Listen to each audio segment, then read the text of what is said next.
Good morning, my dear students. My name is Альмира Бекетаевна Изатова. I'm a senior lecturer of the Department of Philology. Today we are having a lecture on the subject country studying, and we are going to talk about British culture and lifestyle. So let's start. First of all, let's talk about British character. Some of the British national traits are resulting from the British way of life. Nothing has been more important in British history than the fact that Great Britain is an island. Its geographical position is one of the most important factors which contributed largely to making a distinctive character of its inhabitants. The British display a very wide toleration of individual differences among themselves and even among others. This trait comes out most clearly as a willingness to tolerate. Sometimes it seems a willingness to encourage individual eccentricities. Englishmen tend to be rather conservative. They love familiar things. They are hostile or at least bored when they hear any suggestion that some modification of their habits or the introduction of something new and unknown into their lives might be to their advantage.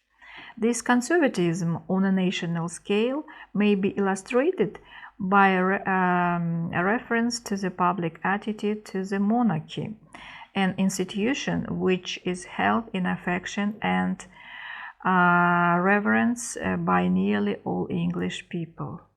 England is full of small-scale conservatism. Most English people remain strongly attached to the open coal fire, for example, although it causes much work and adds to the pollution of the air and sometimes pours smoke into the room which it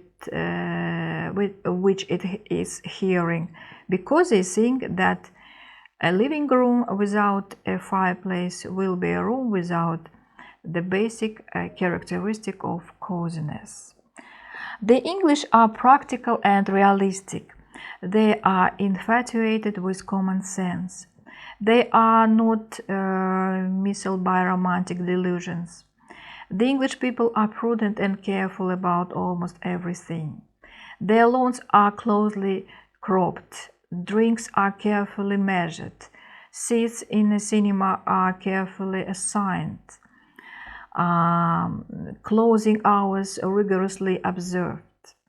The English have still in many and important respects a class society. The people of the establishment are not quite the same as the members of hereditary aristocracy. A rather obvious division is based on the way people speak. Accents and speech are important in Britain. The great majority of English people speak with accents peculiar to their parts of the country, but practically all establishment people and some other too speak the standard English pronunciation, which is the correct pronunciation taught to foreigners. The English sense and feeling for privacy are notorious. England is a land of brick fences and stone walls or hedges, thick draperies at the windows, and reluctant introductions. English people merely shake hands with their friends, except seeing them after a long interval or saying goodbyes before a long journey. The British people are the world's greatest tea drinkers. They drink a quarter of the tea grown in the world each year. Many of them drink it on at least 8 different occasions during the day. They drink it at meals and between meals. They drink early morning tea in bed, and some early morning tea drinkers have automatic tea making machines connected to their alarm clocks. The devotion of the English to animals is well known. They will speak affectionately to and of their dogs and horses, which is more than they will do concerning their friends and family. Animals are protected by law in England. You can be sent to prison if you leave a cat to starve in an empty house while you go for your holiday. And there are special dogs cemeteries, for example, in Kensington Gardens. So, the English are great lovers of competitive sports. Football is the most popular team game in Britain, and there are plenty of amateur association football or soccer clubs, but professional football is big business. Every large town has at least one professional football club. The players are sold and bought between the clubs. There is no British team. England, Scotland, Wales and Northern Ireland compete separately in European and World Cup matches. Rugby, football, or rugger in other words, is played with an egg-shaped ball which may be carried and thrown. If a player is carrying a ball, he may be tackled and made to fall down. Each team has 15 players. There are two forms of rugby: rugby union, which is strictly amateur, and rugby league, which is a professional sport. Rugby union is played throughout the British Isles. Rugby got its name from the English public school. Rugby, where about a century ago, a boy picked up a soccer ball and ran with it. So, next to association football, the chief spectator sport in English life is horse racing. Most horse racing takes place on working days and during working hours. One of the famous horse race meetings is a Grand National, which takes place at Aintree near Liverpool in March or April. Another important horse race meeting is the Derby, taking place at Epsom, south of London, in May or June. A very fashionable is Royal Ascot, near Windsor, horse racing, at which women's fashion is given as much attention by the media as the racing itself. And the Queen always attends this event. So, a sport which is popular among a small but important minority is fox hunting. This is a sport for the rich.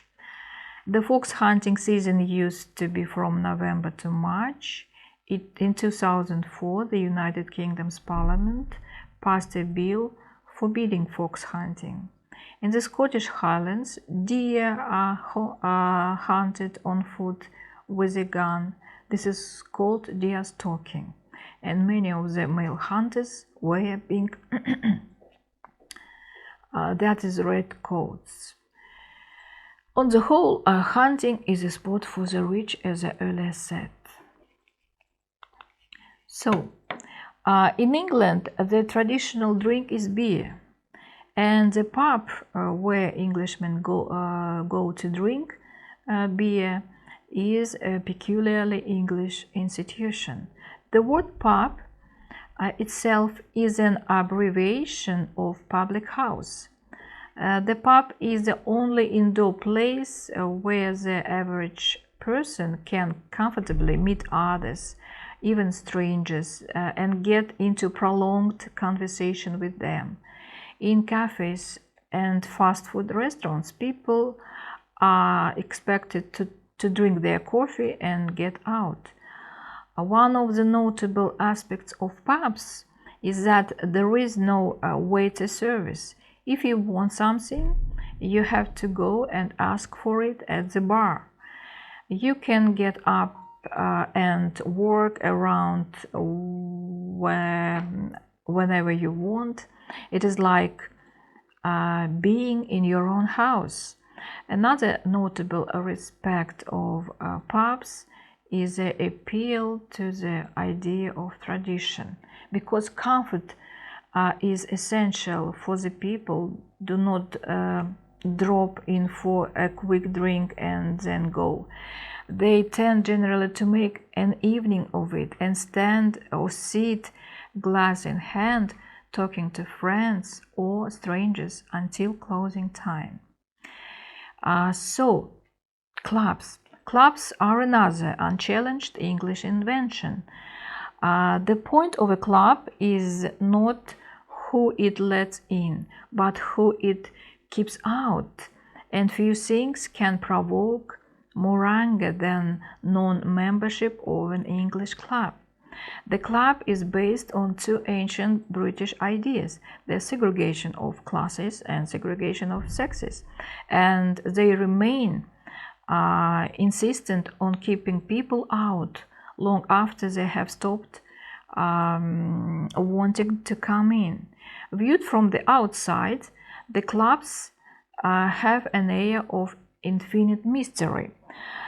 They exist school clubs and college clubs, political clubs and cultural clubs, town clubs and country clubs, and there are sports clubs of all sorts, including yacht clubs and driving ones, and there are numerous Shakespeare clubs which appeared as predecessors of the Scottish groups celebrating the Burns Nights and of Dickensian's fellowships.